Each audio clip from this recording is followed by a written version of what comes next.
Hello and welcome to Spiritism Musings. This is Brian Foster and I am talking about Spiritism.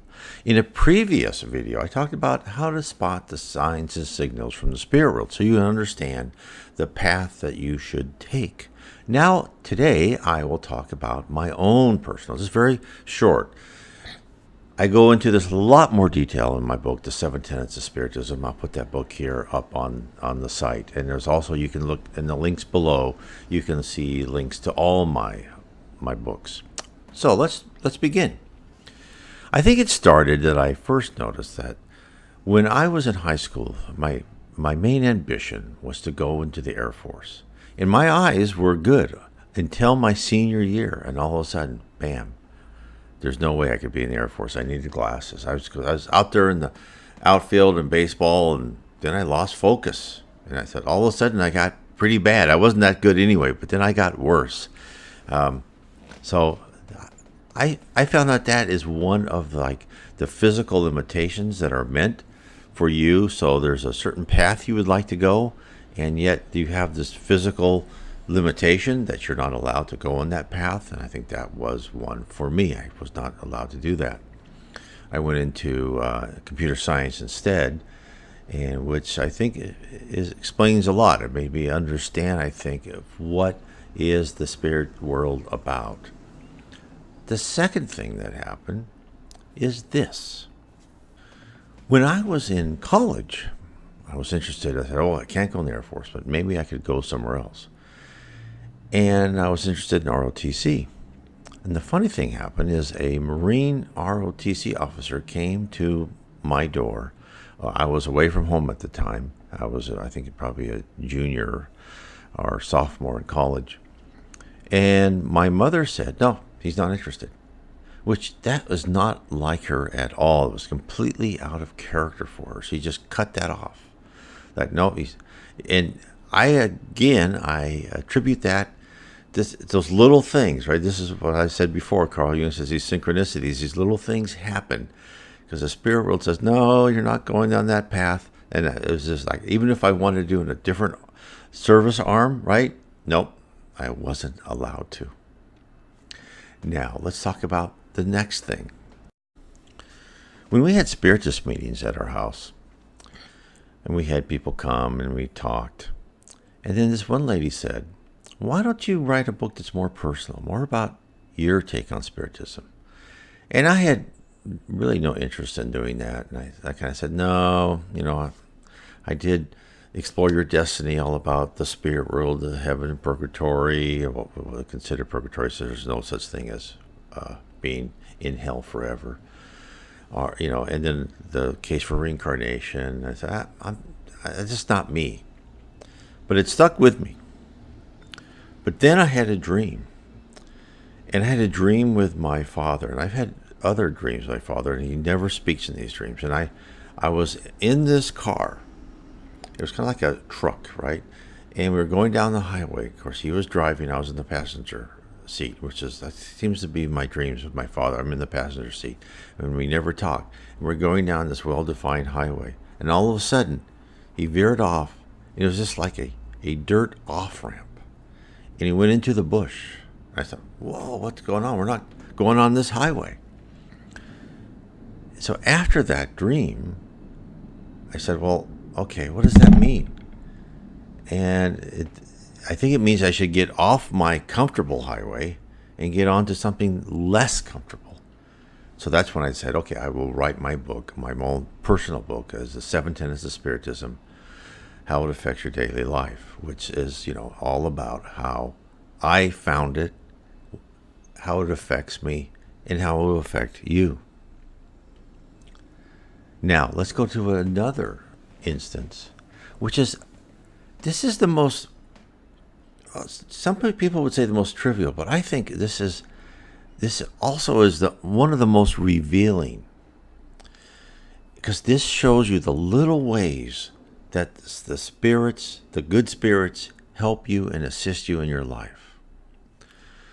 So we left as a family, my wife and daughter and son, and we went somewhere, I don't remember where. and we had our dog in the house, right? And he's usually perfectly fine. She is perfectly fine in the house. Our dog Nevi.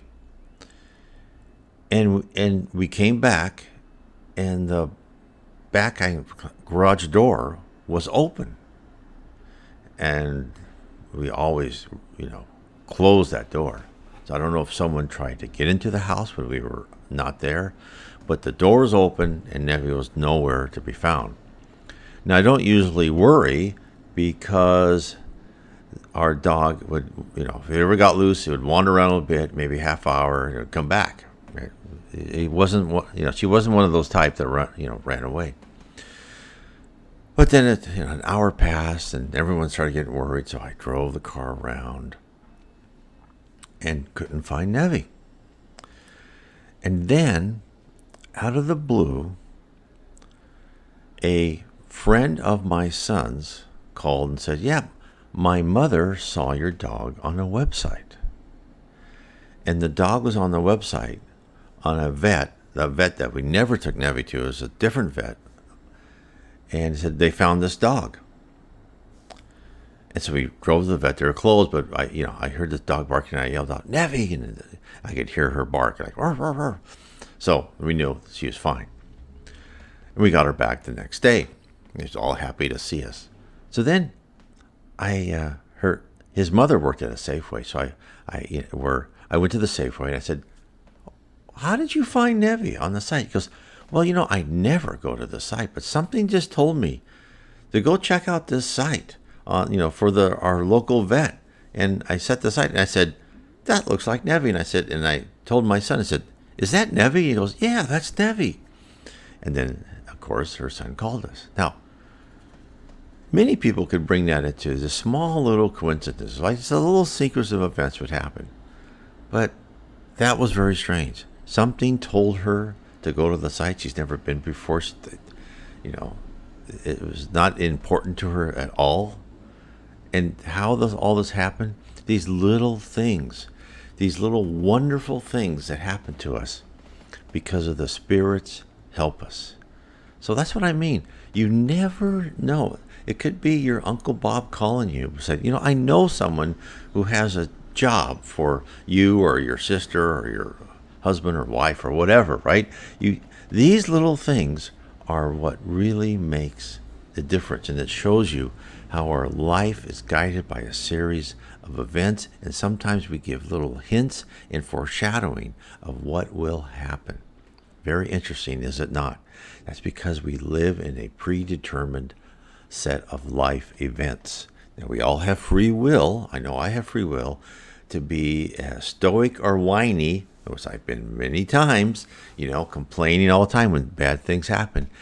Instead, now I've learned that instead of whining all the time and, blaming other people, I should take it as a lesson given to me for me to learn.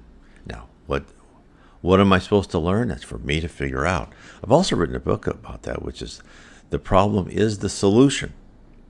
About the problems you're given, and they really are solutions to past things, past wrongs you have done in past lives. So we are on this earth. We are cared for. We are guided. We are watched over by these wonderful spirits. And we need to understand that we are never alone. They are always engaged with us. At the same time, we also need to learn that there are other spirits here on the earth, around the earth, called the umbrella, the lower zone, or below, who love to show us the wrong path. And we have to use our conscience to stay on the right path.